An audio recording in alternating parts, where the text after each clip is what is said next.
नमस्कार दोस्तों। तो आज मैं आपके सामने रेक्टिफायर मशीन लेकर आया हूं जो ख़राब हो गई है। तो रेक्टिफायर वेल्डिंग मशीन जो अगर सिंगल फेज़ में जो हमारी डिज़ाइन किया जाता है और गलती से उसमें डबल फेज़ सप्लाई दे दी जाती है तो इसमें कई ही समस्याएं परेशानियां आ जाती हैं। यहाँ के जो मैं आपको कुछ बता देता हूँ उसमें से। तो मशीन का ओवरलोड होना। तो सिंगल फेज रेक्टिफायर मशीन जो 230 वोल्टेज या 40 वोल्टेज के लिए डिज़ाइन किया जाता है तो उसमें डबल फेज सप्लाई जैसे 400 वोल्टेज या 415 देने पर मशीन को जो ज़्यादा वोल्टेज मिलता है जिससे इसका इलेक्ट्रिक सर्किट ओवरलोड हो सकता है। इलेक्ट्रॉनिक कंपोनेंट का जलना है। रेक्टिफायर मशीन में डायोड, ट्रांजिस्टर, कैपेसिटर और अन्य जो भी इलेक्ट्रॉनिक कंपोनेंट होते हैं वो सिंगल फेज वोल्टेज के लिए होते हैं। उनकी जो रेटेड वोल्टेज होती है वो सिंगल फेज की होती है। डबल फेज जो हाई वोल्टेज की सप्लाई देने से वो जो कंपोनेंट होते हैं वो जल जाते हैं, ख़राब हो जाते हैं। तो ट्रांसफार्मर जो है, इसमें अगर ट्रांसफार्मर है तो ट्रांसफार्मर डैमेज हो जाता है। मशीन में जो मौजूद ट्रांसफार्मर सिंगल फेज के लिए जो डिज़ाइन किया जाता है, डबल फेज से सप्लाई से ट्रांसफार्मर में ज़्यादा करंट चला जाता है जिससे वह गर्म होकर जल सकता है या इंसुलेशन ख़राब हो सकता है।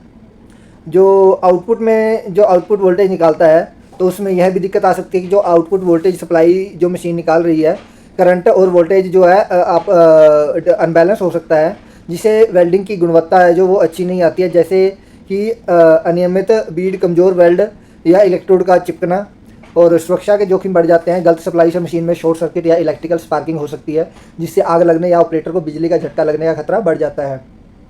मशीन का पूरी तरह से ख़राब होना।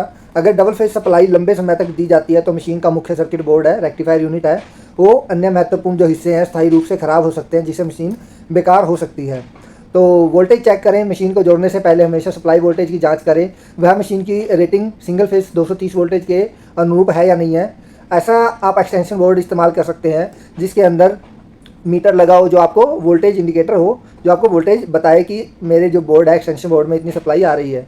और प्रोटेक्शन डिवाइस लगाएं, एमसीबी लगाएं या फ्यूज का उपयोग करें। गलत वोल्टेज या करंट को तुरंत काट दें। टेक्नीशियन से सलाह। अगर मशीन को डबल फेज सप्लाई दी गई हो तो तुरंत उसे बंद करें और किसी क्वालिफाइड टेक्नीशियन से मशीन की जांच करवाएं। मैनुअल पढ़ें। मशीन के मैनुअल में दी गई सप्लाई रेटिंग और कनेक्शन निर्देशों का पालन करें। अगर आप सिंगल फेज वेल्डिंग मशीन को डबल फेज सप्लाई देना खतरनाक और हानिकारक है। इससे मशीन ख़राब हो सकती है, वेल्डिंग की क्वालिटी प्रभावित हो सकती है और सुरक्षा जोखिम बढ़ सकता है। तो हमेशा सही पावर सप्लाई सुनिश्चित करें और किसी भी अनिश्चितता की स्थिति में इलेक्ट्रिकल विशेषज्ञ से सलाह लें। तो अगर आप किसी प्लांट में कॉन्ट्रैक्टर के बेस पे काम कर रहे हैं तो वहाँ पे आपको टेक्नीशियन जो आते हैं वो आपको वहाँ पे जो कनेक्शन करके देते हैं तो उनसे पहले आप बता दें, कनेक्शन करने से पहले आप बता दें कि हमारा जो वेल्डिंग मशीन है वो सिंगल फेस का है या डबल फेस का है। क्योंकि जो इलेक्ट्रीशियन टेक्नीशियन प्लांट में काम करते हैं वो दिन में कई वेल्डिंग मशीन के कनेक्शन करते हैं, उसमें से कुछ सिंगल फेस और कुछ डबल फेस होती है। वैसे तो इलेक्ट्रीशियन पूछ लेता है कि सिंगल फेस में कनेक्शन करना है, डबल फेस में करना है। फिर भी अगर आपको आपकी मशीन की सेफ्टी रखनी है तो आपको ज़रूर बताना है कि मेरी मशीन सिंगल फेस की है तो इसका सिंगल फेस कनेक्शन करना है। और वीडियो देखने के लिए लाइक करें, फॉलो करें और वीडियो को ज़्यादा से ज़्यादा शेयर करें। धन्यवाद।